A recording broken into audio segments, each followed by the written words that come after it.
Hello guys, இன்றைக்கி நம்ம ஒரு சூப்பரான விஷயம் தான் ரெடி பண்ண போகிறோம். இது பார்த்திங்கன்னா க்ரையான்ஸ் வீட்டில் வேஸ்ட்டாக ரொம்ப நாளாகவே கடந்தது. வீட்டில் குட்டி பசங்களாம் இருந்தாவே போதும், ஒரு க்ரையான்ஸ் அந்த பாக்ஸில் உடஞ்சிட்டாவே புதுசாக க்ரையான்ஸ் வாங்கணும்னு நிற்பாங்க. நம்மளுக்கு தான் தெரியும் நிறைய இந்த மாதிரி வீட்டில் க்ரையான்ஸ் சேர்ந்து கிடக்கும், என்ன பண்ணுறதுனே தெரியாது.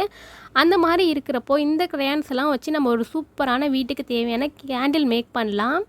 என்னது, க்ரையான்ஸை வச்சு கேண்டில் மேக் பண்ணலாமா? ஆமாங்க, ரொம்ப ஈஸியாகவே, நம்ம நினைக்கிறத விட ரொம்ப ஈஸியாகவே இதை ரெடி பண்ணிடலாம். ஸ்டார்டிங்கில் பார்க்கும்போது எனக்கு ரொம்ப பெருசாக இருந்தது. நான் பண்ண ஆரம்பித்தோன்னே இவ்வளோ தானே விஷயம், ரொம்ப ஈஸியாகவே ரெடி பண்ணிட்டோன்னு தோணுச்சு. நம்ம இப்போ பண்ண ஆரம்பிக்கலாம் வாங்க. ஃபஸ்ட்டு நம்ம ரெடி பண்ணி வச்சுருக்க இந்த கேண்டிலில் மேலே இருக்கிற அந்த கவரை மட்டும் நம்ம பிரித்து எடுத்துக்கணும். அந்த பேப்பரை மட்டும் நம்ம எடுத்ததுக்கு அப்புறம் இந்த மாதிரி ஒரு பாட்டிலில் சின்னதாக ஒரு நூல்கண்டு 2-3 சுற்று எடுத்து அதில் போட்டு ஒரு கம்பில் அப்படியே கட்டி வச்சிடணும் ஒரு குச்சியில். இந்த பாக்ஸ் நான் 10 ரூபா வாட்டர் கேனை கட் பண்ணி வச்சுருக்கேன். உங்களுக்கு எது நல்லா யூஸ்ஃபுல்லாக இருக்குமோ அதை நீங்கள் எடுத்துக்கலாம்.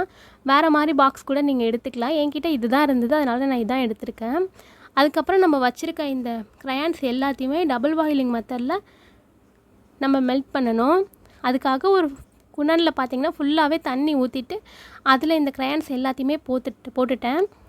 இது ரெடி ஆகி வரத்துக்கு ரொம்ப நேரம்லாம் ஆகாது, பயப்படாதீங்க. நம்ம கேஸில் பண்ணால் ரொம்ப சீக்கிரமாகவே பண்ணிடலாம். இதே நார்மலான நம்ம அடுப்புலலாம் வச்சு பண்ணுறப்போ ஒரு 10லேருந்து 20 நிமிஷம் ஆகும். அந்த தண்ணி எவ்வளோ சூடாக இருக்கோ அவ்வளோ சீக்கிரமாகவே நமக்கு ரெடி ஆகி வந்துடும். நான் எப்போவுமே இதில் நிறையா போடுறதுங்கிறதுனால கொஞ்சம் நேரம் ஆனாலும் பரவாயில்லன்னு பொறுமையாக தான் ரெடி பண்ணுவேன். நம்ம இதை அடிக்கடி குச்செல்லாம் வச்சு கிண்ட வேணாம். லாஸ்ட்டாக ஒரு டைம் மட்டும் நம்ம ஒரு சின்ன குச்சி எடுத்து அதை கிண்டினா போதும். ஏன்னா நம்ம அடிக்கடி கிண்டுறப்போ அந்த குச்சிலே பாதி அந்த மெழுகு ஃபுல்லாகவே ஒட்டிடும். அதனால் லாஸ்ட்டாக மட்டும் இந்த மாதிரி ஏதாவது குச்சி வச்சு நம்ம கிளறி விட்டுடலாம், ஏதாவது க்ரையான்ஸ் கரையாமல் இருக்கான்னு பார்க்குறதுக்கு. மோஸ்ட்லி எல்லா க்ரையான்ஸுமே நம்ம பண்ணும்போது ஃபுல்லாகவே கரைஞ்சிடும். அதுக்கப்புறம் நம்ம ரெடி பண்ண உடனே இதை அப்படியே வைக்காமல் அப்படியே வச்சோன்னா இது அப்படியே இதாகிடும், இதிலே செட் ஆகிடும். அதனால் ரெடி பண்ண உடனே நம்ம அந்த பாக்ஸில் ஊற்றிடணும். அதுக்காக தான் சொல்கிறேன், அந்த பிளாஸ்டிக் பாட்டில் நான் ரெடி பண்ணியிருக்கேன் பாருங்கள், அதை ஃபஸ்ட்டே ரெடி பண்ணிவிட்டு தான் நம்ம பாயிலிங்கே பண்ண ஆரம்பிக்கணும். இந்த பாக்ஸ் மட்டும் கிடையாது, சின்ன சின்னதாக வாட்டர் கேன் மூடி அந்த மாதிரியில் கூட நம்ம பண்ணலாம். எதில் பண்ணாலுமே இது ரொம்ப சூப்பராக வரும். இதை நம்ம ரெடி பண்ணி பார்த்துட்டு ரொம்பவே இதாக இருக்கும். எப்படின்னா நம்ம கடையில் எப்படி கேண்டில்லாம் வாங்குவோமோ அதே மாதிரி தான் இருக்கும்.